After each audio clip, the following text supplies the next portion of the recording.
PM Shri വിഷയത്തിൽ CPIM നിലപാട് മാറ്റുമെന്ന് പ്രതീക്ഷിക്കേണ്ടെന്ന് CPI സംസ്ഥാന കൗൺസിലിൽ വിമർശനം. അജിത് കൊളാടിയാണ് വിമർശനം ഉന്നയിച്ചത്. രാഷ്ട്രീയ നിലപാട് ഉയർത്താനായത് നേട്ടമായി എന്നാണ് സംസ്ഥാന സെക്രട്ടറി ബിനോയ് വിശ്വം പറഞ്ഞത്. അമിതമായി ആഹ്ലാദിക്കാനോ അഹങ്കരിക്കാനോ പോയാൽ തിരിച്ചടിയുണ്ടാകുമെന്നും ബിനോയ് വിശ്വം പറഞ്ഞു. ആർ ശ്രീജിത്ത് വിശദാംശങ്ങളുമായി. ശ്രീജിത്ത്, ഇതിൽ ഒരു സംശയത്തോടെ CPIMന്റെ നിലപാടിനെ കാണുന്ന ചില അംഗങ്ങളെങ്കിലും ഉണ്ട് എന്നതാണോ ഇന്നത്തെ ചർച്ചയിൽ നിന്നൊക്കെ ബോധ്യപ്പെടുന്നത്?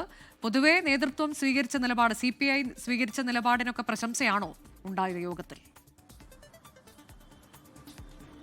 അനുജ, PMC പദ്ധതിയുമായി ബന്ധപ്പെട്ട ധാരണാപത്രം ഒപ്പുവെച്ചതിനെതിരെ CPI സംസ്ഥാന നേതൃത്വം ഉയർത്തിയ നിലപാട് ശരിവെക്കപ്പെട്ടതിൽ വലിയ ഒരു പ്രശംസയും അഭിനന്ദനവുമാണ് സംസ്ഥാന കൗൺസിൽ ഭൂരിപക്ഷം പേരും ഉന്നയിച്ചത്.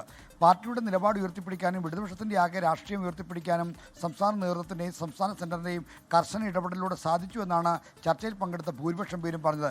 എന്നാൽ ഒന്നോ രണ്ടോ പേർ മാത്രമാണ് ഇതിൽ നിന്ന് മാറി വിമർശനപരമായ ചില വാദങ്ങൾ ഉന്നയിച്ചത്. അതിലേറ്റവും പ്രധാനപ്പെട്ട പരാമർശം വന്നത് അജിത് കൊളാടിയിൽ നിന്നാണ്. മലപ്പുറത്തു നിന്നുള്ള നേതാവാണ്. CPIM ഈ PMC അടക്കമുള്ള വിഷയങ്ങളിൽ നിലപാട് മാറ്റുമെന്ന് പ്രതീക്ഷിക്കേണ്ടതില്ല എന്നായിരുന്നു അജിത് കൊളാടി പറഞ്ഞത്. അതിന് അദ്ദേഹം ഒരു കാവ്യശകലവും ഉരുവിട്ടു. ഈ കാരസ്കരത്തിൻ കുറി പാലിലിട്ടാൽ കാലാന്തരെ കയ്പ് ശമുപ്പതുണ്ടോ എന്ന കവിത ചൊല്ലിക്കൊണ്ടാണ് അദ്ദേഹം CPIMന്റെ നിലപാട് മാറ്റാൻ സാധ്യതയില്ല, അങ്ങനെ പ്രതീക്ഷിക്കേണ്ടതില്ല എന്ന പരാമർശം നടത്തിയത്. മുൻ മന്ത്രി ഒന്നാം പിണറായി സർക്കാരിൽ വനമന്ത്രിയായിരുന്ന K രാജുവും CPIM നിലപാടിൽ സംശയം പ്രകടിപ്പിച്ചു. ഈ നടപടിക്രമങ്ങൾ പാലിക്കാതെ ധാരണാപത്രം ഒപ്പുവെച്ചതിൻ്റെ ഉത്തരവാദിത്വം ആരാണ് എന്ന് കൂടി സംസ്ഥാന നേതൃത്വം അന്വേഷിക്കേണ്ടതല്ലേ എന്ന കാര്യമാണ് K രാജു ചോദിച്ചത്.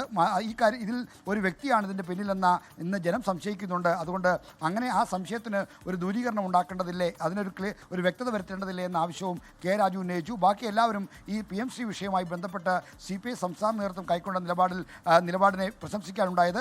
ചർച്ചയ്ക്ക് മറുപടി പറഞ്ഞ ബിനോയ് വിശ്വം ഈ പാർട്ടിയുടെ നിലപാട് ഉയർത്തിപ്പിടിക്കാനായതിലുള്ള സന്തുഷ്ടി പ്രകടിപ്പിച്ചു. എന്നാൽ ഇക്കാര്യത്തിൽ ആരും അമിതമായി അഹങ്കാരമോ മറ്റോ പൊതുവേദികൾ പ്രകടിപ്പിക്കരുത്. അങ്ങനെ സംഭവിച്ചാൽ അത് തിരിച്ചടി ഉണ്ടാക്കും, മുന്നണി ബന്ധങ്ങളെ ബാധിക്കുന്ന തരത്തിലേക്ക് പോകുമെന്നാണ് ബിനോയ് വിശ്വം നൽകിയ മുന്നറിയിപ്പ്. അനുജ, CPI സംസ്ഥാന കൗൺസിൽ PM ശ്രീ ചർച്ചയായി. അതിൽ ഭൂരിഭാഗം അംഗങ്ങളും നേതൃത്വം കൈക്കൊണ്ട നിലപാടിനെ പ്രശംസിച്ചു. എന്നാൽ ചിലർ മാത്രം സംശയത്തോടെ കാണുകയാണ്. CPIM ഈ വിഷയത്തിൽ നിലപാട് മാറ്റുമോ എന്നതിനെ സംശയത്തോടെ കാണുന്നു എന്നതാണ് ചർച്ചയിൽ നിന്ന് മനസ്സിലാക്കാൻ കഴിയുന്നത്. ലോകത്തെവിടെയായാലും ഏത് സമയത്തും 24 വാർത്തകളും ഓഗ്മെന്റഡ് റിയാലിറ്റി പാക്കേജുകളും എക്സ്പ്ലെയിനറുകളും വിശദമായി കാണാൻ ഞങ്ങളുടെ YouTube ചാനൽ നിങ്ങൾക്ക് സബ്സ്ക്രൈബ് ചെയ്യാം.